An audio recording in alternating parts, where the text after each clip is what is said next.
الحمد للہ رب العالمین والعاقبۃ للمتقین والصلاۃ والسلام علی سید الانبیاء والمرسلین والصلاۃ والسلام علی آباء سید الانبیاء والمرسلین والصلاۃ والسلام علی امہات سید الانبیاء والمرسلین والصلاۃ والسلام علی اعمام سید الانبیاء والمرسلین لا سیما افضل البشر بعد الانبیاء بالقول الغالب خیر الناصرین سیدنا ابو طالب علیہ الصلاۃ والسلام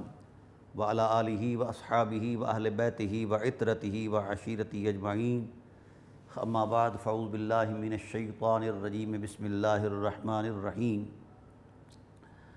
وبالآخرۃ ھم یوقنون اولئک علی ھدی من ربہم واولئک ھم المفلحون۔ صدق اللہ مولانا العظیم وبلغنا رسولہ النبی العظیم الرؤوف الرحیم۔ ان اللہ وملائکتہ یصلون علی النبی یا ایھا الذین آمنوا صلوا علیہ وسلموا تسلیما۔ اللہم صل علی محمد وعلی آل محمد کما صلیت علی ابراہیم وعلی آل ابراہیم انک حمید مجید۔ اللہم بارک علی محمد وعلی آل محمد کما بارکت علی ابراہیم وعلی آل ابراہیم انک حمید مجید۔ الصلاۃ والسلام علیک یا سیدی یا رسول اللہ وعلی آلک واصحابک یا سیدی یا حبیب اللہ۔ الصلاۃ والسلام علیک یا سیدی یا رحمۃ للعالمین وعلی آلک واصحابک یا سیدی یا شفیع المذنبین۔ حمد و صلاۃ کے بعد حاضرین و ناظرین، بحمد اللہ تعالی ہماری سلسلہ وار گفتگو آخرت کے بارے میں جاری و ساری ہے۔ ہماری پچھلی گفتگو میں یہ طے تھا کہ انسان کی فطرت کے اندر دو احساس ہیں، خوف کا احساس بھی ہے اور امید کا احساس بھی ہے۔ انسان خوف زدہ کس بات پر ہوتا ہے اور امید کس بات پر رکھتا ہے؟ تو ظاہر ہے انسان کی فطرت کے اندر جو چیزیں خوشنما ہوں ان کے لیے وہ امید رکھتا ہے، اور جو چیزیں اس کو ہیبت ناک کر دیں ان کو وہ خوف کی علامت سمجھتا ہے۔ اب اللہ وحدہ لا شریک نے انسان کی فطرت کے اندر یہ دو چیزیں فطرتاً ودیت فرمائیں، اور قرآن کریم کے اندر جو مواد مہیا فرمایا ان چیزوں کے اندر بھی دو ہی باتیں اللہ تعالیٰ کی ذات نے اس فطرت کے حسب حال ارشاد فرمائیں۔ جب اللہ تعالیٰ کی رحمت کا تذکرہ ہوتا ہے تو اس سے مراد انسان کی امید کو اپیل کرنا ہوتا ہے، اور انسان کی امید کو ایڈریس کرنا ہوتا ہے۔ جب اللہ تعالیٰ کی ناراضگی یا اس کے نتائج کا بیان کرنا ہوتا ہے تو اس سے مراد حضرت انسان کی اس فطری انفعالیت کے اندر خوف کے احساس کو بیدار کرنا ہوتا ہے۔ لیکن یہاں یہ بات انتہائی قابل غور ہے، اللہ کا خوف اور اللہ سے امید، اب یہ دو باتیں بظاہر متضاد نظر آتی ہیں، لیکن دونوں باتوں کی حقیقت ایک ہے۔ اللہ تعالیٰ کی طرف سے امید کا تصور تو موجود ہے، اور اس امید پر اللہ تعالیٰ کی رحمتوں کا تسلسل بھی موجود ہے کہ اللہ تعالیٰ اپنی انوار و تجلیات کی روشنی اور اللہ تعالیٰ اپنے احسانات کی عظمت عطا فرماتا رہتا ہے۔ مگر یہاں یہ بات قابل غور ہے، اللہ تعالیٰ کا جو ڈر ہے وہ کس حوالے سے ہے؟ تو بھائی انسان کے نظر کے اندر جو مناظر ہیں انہیں وہ محسوس کرتا ہے۔ کوئی منظر انسان کے نظر کے سامنے خوبصورت ہو، خوشنما ہو، خوش ذائقہ ہو تو اس کے لیے وہ تمنا کرتا ہے، اور اگر کوئی منظر انسان کے سامنے کریہ المنظر ہو اور مہیب قسم کا خوف دلانے والا منظر ہو تو اس سے انسان خوف کھاتا ہے۔ لیکن یہ انسان کی طبع کا تسلسل ضرور ہے۔ یہاں جو اللہ سے امید اور اللہ سے ڈر کا تصور ہے وہ یہاں تھوڑا سا امتیاز ہے۔ اس کا یہ مطلب نہیں ہے کہ اللہ تعالیٰ جب امید پر عظمت عطا کرتا ہے تو اس کے لیے اپنے محاسن الوہیت کو سامنے رکھتا ہے اور اپنی رحمت اور فضل و احسان کی اور عنایات کی صورت سامنے رکھتا ہے تو اس سے انسان اٹریکٹ ہوتا ہے اور اللہ کی طرف اس کا جذب ہوتا ہے، انجذاب ہوتا ہے۔ یعنی اللہ تعالیٰ اس وقت اس کی عظمت کا جو روپ ہے انسان کے منظر کے سامنے وہ خوشنما ہوتا ہے، اور دوسرا طرف اللہ تعالیٰ کی طرف سے جو خوف دلانے والی چیزیں ہیں، اس کا مطلب یہ نہیں ہے کہ اللہ تعالیٰ اس وقت اس کے سامنے کوئی محیب حقیقت بن کر آتا ہے، نہیں، اللہ تعالیٰ معاف فرمائے، ایسے کلمات کہنے سے بھی معاف فرمائے۔ اللہ جمیل ویحب الجمال، اللہ کی ذات جمیل ہے اور جمال کو پسند فرماتی ہے۔ اس کی جو بھی شایان شان صورت ہے، اس کا جو بھی منظرنامہ ہے، اس وقت ہم جب خیال کریں گے تو ہمیں اس حدیث کی روشنی کے تسلسل میں اتر کر دیکھنا پڑے گا کہ اللہ صاحب جمال ہے، اس کے جمال اور ارادوں میں کہیں کراہت کا تصور موجود نہیں، امکان موجود نہیں۔ تو پھر خوف زدہ انسان اپنی نظر کے منظرنامے کے تسلسل میں جب خوف زدہ ہوتا ہے تو کیا خیال اس وقت اس کے سامنے کوئی مناظر ایسے آتے ہیں؟ نہیں، دراصل خوف کس بات کا ہے کہ اتنی حسین ذات جس کا حسن میں شریک نہیں، جس کا عنایت میں شریک نہیں، جس کا نعمت میں شریک نہیں، جس کا رحمت میں شریک نہیں، جس کا فضل و احسان میں شریک نہیں، جس کا عبادت میں کوئی شریک نہیں، کسی بھی اعتبار سے جس کا کوئی شریک نہیں، اتنی حسین ذات ہے، اور اگر اتنا دل ربا اور اتنا حسین عظمت والا وجود جو ہے، وہ جو واجب الوجود حقیقت ہے، اگر وہ ہم سے روٹھ گیا تو انسان کے دل پر کیا گزرے گی؟ دراصل خوف کی اصولی صورت یہ ہے۔ ایسا نہیں کہ اللہ تعالیٰ اس وقت انسان کے سامنے اس طرح کی صورت سامنے لاتا ہے جس سے وہ ڈر جائے، نہیں، صرف اتنی بات ہے کہ اللہ وحدہ لا شریک انسان کے اس طرز عمل سے ناراض ہو جائے تو محبوب کا روٹھ جانا ہی قیامت ہوا کرتا ہے۔ یہ بات جن کے طبع کے اندر کبھی کبھی محبت کے احساس رہے ہیں وہ ان حقیقتوں کو جانتے ہیں۔ اگر محبوب راضی ہے تو انسان کی قلب و روح کے اندر تازگی موجود ہے، اگر محبوب ناراض ہے تو انقباض ہے، پریشانی ہے، ڈر ہے، خوف ہے۔ تو جہاں عادتاً کہیں کہیں محبت وابستہ اور اڑی اور اٹکی ہوتی ہے، وہاں اس طرح کا منظرنامہ سامنے آئے تو اس وقت کیفیات اس طرح ہو جاتی ہیں، اور جو محبوب حقیقی ہے جس کا شریک کوئی نہیں ہے، ذات میں، بات میں، کلام میں، کمال میں، تو اس عظمت کا محبوب اگر روٹھ جائے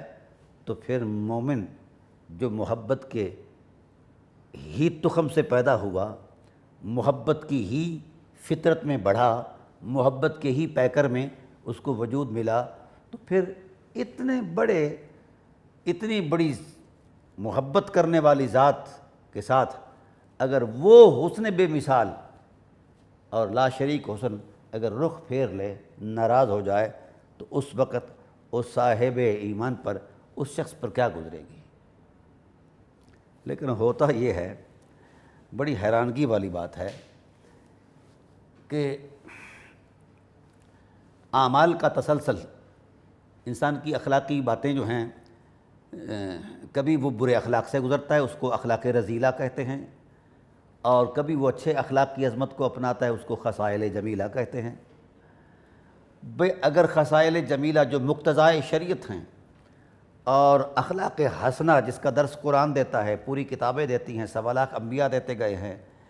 ان کے اندر تو ہر طرز عمل میں حسن ہے، کمال ہے، اور افادہ اور استفادے کی دونوں عظمتیں موجود ہیں۔ وہ شخص خود مستفید بھی ہوتا ہے اللہ کی رحمت سے، اور خود مفید بھی ہوتا ہے دوسروں کے لیے، جس کے اخلاق اچھے ہوں اور جس کی سوچ میں پاکیزگی ہو، وہ خود بھی فائدے میں ہے اور دوسرے لوگ بھی فائدے میں ہیں۔ اب اس اعتبار سے جب ہم نے غور کیا ہے کہ اخلاق حسنہ دراصل انسان کی ارتقاء اور انسان کی عظمت کا باعث ہیں، اور اخلاق رذیلہ جو ہے انسان کی خفت، شرمندگی اور ذلت کا باعث ہیں۔ اب ہیں دونوں رویے انسان کے، لیکن جن رویوں میں حسن محمدی کے جلوے ہیں وہ خلق عظیم کے تسلسل میں نور پذیر ہیں، اور جن کے رویوں میں حسن محمد کے جلوے نہیں ہیں وہ جو کچھ بھی کرے خطرناک ہے، وہ کہیں وہ فائدہ مند نہیں ہو سکتا۔ اس لیے ناظرین کرام، انسان کی فطرت میں جو یہ دو احساسات تھے، امید اور رجا، امید اور خوف کے، تو امید سے مراد اللہ کی رضا، رحمت اور فضل و احسان کا تسلسل ہے، اور پھر وہ کیسا خدا ہے کہ ایک بندہ اپنے عمل میں اس سے ڈسکنیکٹ ہو چکا ہے۔ ہمارے ہاں اگر کسی آفس میں کوئی باس بڑا ہو اور اس کا کوئی سرونٹ یا کوئی نوکر ہو، اگر اس کی مرضی کے خلاف چلتا ہے تو اور کچھ نہ کر پائے تو کم از کم تادیبی کارروائی کے طور پر اس کی سیلری، اس کی تنخواہ روک لیتا ہے۔ لیکن وہ کیسا مالک ہے کہ انسان اس سے ڈسکنیکٹ ہو گیا ہے، اس نے اپنے کسی بھی احسان کو اس سے روکا نہیں ہے، اس کی سانسیں بھی جاری رکھیں، اس کے احساسات تمنا بھی جاری رکھے، اس کو عنایتوں سے بھی نوازا، آسمان سے لے کر زمین تک خلا کی کائنات کے اندر اس کو آکسیجن بھی عطا فرمایا، زندگی کی نعمتیں بھی اس کی چل رہی ہیں، کھانا پینا بھی چل رہا ہے، زندگی بھی چل رہی ہے، اور بسا اوقات ایسا بھی ہوتا ہے کہ پہلے سے زیادہ اسے نعمتیں دی جاتی ہیں، حالانکہ وہ خدا سے کٹا ہوا ہے اور خدا کی ناراضگی کی زد میں ہے، لیکن وہ کیسا اس ذات وحدہ لا شریک کا حوصلہ ہے اور اس کی وسعت رحمت ہے کہ سب کچھ کے باوجود، طاقت اور قدرت کے باوجود بھی اسے کوئی شے نہیں روکتا۔ تو اب یہ بات ذہن میں اتر جانی چاہیے، جس انسان میں فطرت کا نور موجود ہے، جو فطری عظمت کے ساتھ وابستہ ہے، اس کو یہ کم از کم ذہن میں رکھ لینا چاہیے کہ میرا مولا کتنا کریم ہے، میں اس سے دور ہو گیا ہوں پھر بھی وہ اس کی عنایتیں جاری ہیں۔ تو اتنا فرق تو کم از کم رکھنا چاہیے نا، جاننا چاہیے نا، اس پر یقین تو کرنا چاہیے۔ اب وحدہ لا شریک کی قدرت پر قربان جائیں، خود سے اس دور گئے ہوئے انسان کے من میں اپنی توفیق کے نور سے پھر احساس بیدار کر دیتا ہے کہ یار جو کچھ تو کر بیٹھا ہے، دور ہو گیا ہے، کوئی بات نہیں، لوٹ آ، میری رحمت تیرا انتظار کر رہی ہے۔ اتنی وسعت اسی کی رحمت میں ہو سکتی ہے جس کا شریک کوئی نہیں ہے۔ ہم دنیا کے نشیب و فراز سے جب گزرتے ہیں، بسا اوقات ماں کی ممتا کے اندر تڑپ ضرور ہوتی ہے، لیکن کبھی کبھی جب وہ خفا ہوتی ہے تو وہ اپنا انتقام ضرور لیتی ہے، جس بھی انداز سے لے، باپ، بھائی، رشتے وغیرہ۔ لیکن خدا ایسی ذات ہے جو ان کمزوریوں سے پاک ہے جو ہمارے ہاں موجود ہیں، پھر بھی وہ توفیق پیدا کرتا ہے، اس کی توفیق کی عظمت سے انسان لوٹ آتا ہے۔ پھر حضور فرماتے ہیں جب انسان لوٹ آئے، خواہ اللہ کی محبت کی عظمت میں لوٹ آئے یا آخرت کے خوف سے لوٹ آئے، معاد کے اس اولناک منظر کے حوالے سے یا اس ذلت اور رسوائی کے حوالے سے لوٹ آئے، تو پھر کیا کرتا ہے اللہ تعالیٰ؟ اس پر رحمتوں کی اتنی بارش فرماتا ہے، اسے ایسا کر دیتا ہے التائب کمن لا ذنب لہ، اللہ کی طرف رجوع کرنے والا شخص ایسے ہو جاتا ہے کہ جیسے اس نے گناہ کیا ہی نہیں۔ اللہ اس کا تن بھی پاک کر دیتا ہے اور اس کا من بھی پاک کر دیتا ہے۔ یہ وہ حقیقت ہے جو میرے رب سے متعلق ہے، جس کا کوئی شریک نہیں ہے۔ آئے جو لوگ خدائے ذوالجلال کے مد مقابل کسی اور کو تصور دیتے ہیں، الوہیت کا یا شرک کا یا جو کچھ بھی کسی کے پاس ہے، وہ کچھ تو اس جس کی وہ عبادت اور پرستش کر رہا ہے، اس کے اثاثہ کے اندر، اس کے حوالہ محبت کے اندر کچھ ایک ذرہ برابر تو کائنات میں دکھا دے کہ یہ جس کی میں عبادت کر رہا ہوں خدا کے علاوہ، اس کا میرے ساتھ طرز عمل کیا ہے۔ کوئی ایک حوالہ کائنات میں پیش نہیں کر پائے گا، اور ادھر تو پھر سارا قرآن اس حوالے سے موجود ہے، اور رسول اللہ صلی اللہ علیہ وآلہ وسلم نے تو اس مرتبے میں اس حد تک بیان فرما دیا اللہ تعالیٰ کی رحمت اور فضل و احسان کو۔ حضور فرماتے ہیں اللہ تعالیٰ کی بارگاہ کی طرف جب کوئی رجوع کرتا ہے، خواہ وہ کسی بھی تصور میں، آخرت کے تصور میں کرے یا خدا ذوالجلال کی محبت کی عظمت میں کرے، تو اس وقت اس کی صورت یہ ہوتی ہے کہ جب وہ رجوع کرتا ہے تو اللہ وحدہ لا شریک کی رحمت کا جوش اور غلبہ اس قدر بلند ہو جاتا ہے، اس قدر، تو اس اظہار رحمت کا جو ایک تصور دیا حضور نے کہ ایسے شخص کی طرح اللہ وحدہ لا شریک کی رحمت جوش مارتی ہے کہ کوئی شخص جنگل میں جا رہا ہو اور اس کے پاس اس کا اثاثہ حیات موجود ہو اور جنگل میں اپنی سواری باندھ دے، اور جب سو جائے، تھکا ماندہ آئے اور سو جائے، آنکھ کھلے تو نہ سواری کو قریب پائے اور نہ ساز و سامان کو قریب پائے، تو پھر وہ خود کو ہلاکت میں محسوس کر کے مایوس ہو کر اپنی زندگی کے سانس وہاں پورے کرنے شروع کر دیتا ہے کہ آگے زندگی کے لیے رمق حیات باقی رکھنے کے لیے کچھ جب موجود نہیں ہے تو پھر آگے جانا کیا ہے؟ اسی پیڑ کے اندر، اسی درخت کے اندر وہ پڑا رہتا ہے۔ زندگی کی شام جب ہوگی تو اسی حوالے سے اتفاق سے پھر اس کی آنکھ لگ جاتی ہے، جب پھر کھلتی ہے تو سواری کو بھی موجود پاتا ہے اور سامان کو بھی موجود پاتا ہے۔ پھر اس وقت اس کی خوشی کی انتہا نہیں رہتی، وہ خوشی میں اتنا ڈوب جاتا ہے کہ خود میں نہیں رہتا، نہ اس کا دماغ اس کے کنٹرول میں رہتا ہے، نہ اس کی زبان اس کے کنٹرول میں رہتی ہے، نہ اس کے احساسات جو ہے خوشی کے وہ اس کے کنٹرول میں رہتا ہے، اس کے کنٹرول میں رہتے ہیں، بلکہ ہوتا کیا ہے، وہ خوشی میں اتنا بھر جاتا ہے، اللہ تعالیٰ کی طرف سے اس حفاظت کی جو نعمت ہے، اس عنایت پر اللہ تعالیٰ کے حضور میں اپنی محبت کا اظہار کرتے ہوئے کہتا ہے، اللہ تیرا شکر ہے، تو نے کتنا بڑا کرم کیا ہے کہ میری زندگی کے اثاثے کو پھر سے لوٹا دیا ہے۔ اب ہوتا یہ ہے، وہ فرط جذبات میں اتنا آگے چلا جاتا ہے، ضابطہ یہ تھا کہ وہ اللہ کا شکر ادا کرے کہ اللہ تیرا شکر ہے، تو نے مجھے نعمت عطا کی ہے اور میں تیرا عاجز بندہ ہوں، تو میرا مولا ہے۔ یہ قاعدہ بھی ہے، عادت بھی ہے، فطرت بھی ہے اور حقیقت بھی ہے، ایسا کہتا۔ لیکن حضور فرماتے ہیں وہ خوشی میں اتنا مست ہو جاتا ہے کہ اس کو یاد نہیں رہتا کہ میری زبان کیا بول رہی ہے۔ زبان کے لیے یہ موضوع تھا کہ وہ یہ کہے کہ اللہ میں تیرا بندہ ہوں، تو میرا مالک ہے، لیکن اس وقت خوشی میں اتنا بھر جاتا ہے وہ نہیں رہتا کہ میری زبان موضوع تھا کہ وہ یہ کہے کہ اللہ میں تیرا بندہ ہوں، تو میرا مالک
قلم اٹھا لینا، ایک یہ صورت ہے، اور ایک یہ صورت بھی ہے کہ کبھی کبھی وہ توبہ اس مقام پر جا پہنچتی ہے، اللہ فرماتے ہیں یبدل اللہ سیئاتہم حسنات، حبیب اس کی کامل توبہ نے ہماری رحمت کو اتنا جوش میں لایا ہے، اس کی توبہ نے ہماری رحمت نے جوش میں، ان سے کہہ دو یبدل اللہ سیئاتہم حسنات، ہم نے صرف اس کے گناہوں کی معافی نہیں دی بلکہ ہم نے اس کے گناہوں کو نیکیوں میں بدل ڈالا ہے۔ یہ غلبہ رحمت ہے، اسے لا شریک کہتے ہیں۔ کوئی اس جیسی حقیقت ہے کائنات کے واسیوں کے پاس تو وہ سامنے لے آئیں، اگر نہیں لا سکے، نہ لا سکتے ہیں تو پھر لا شریک وہی ذات ہے جو لا الہ الا اللہ کا معنی اور مضمون ہے، حقیقت ہے۔ تو اس لیے میں یہ عرض کر رہا تھا کہ اللہ وحدہ لا شریک کی رحمت غالب ہے، بلکہ اس کے غضب پر بھی غالب ہے۔ تو انسان کے فطری احساسوں میں جو درجات تھے، یعنی امید کا درجہ اور خوف کا درجہ، ان ہر دو درجات کے اندر جو مابہ اتفاق حقیقت ہے وہ خدا کی ذات ہے۔ خدا بندے سے ناراض ہو اور راضی ہو، وہ ایک ذات ہے، اور وہ روپ نہیں بدلتا، اور بلکہ اپنی مشیت کے ارادے میں اس کا اظہار کر دیتا ہے کہ میں اس سے ناراض ہوں یا اس سے راضی ہوں۔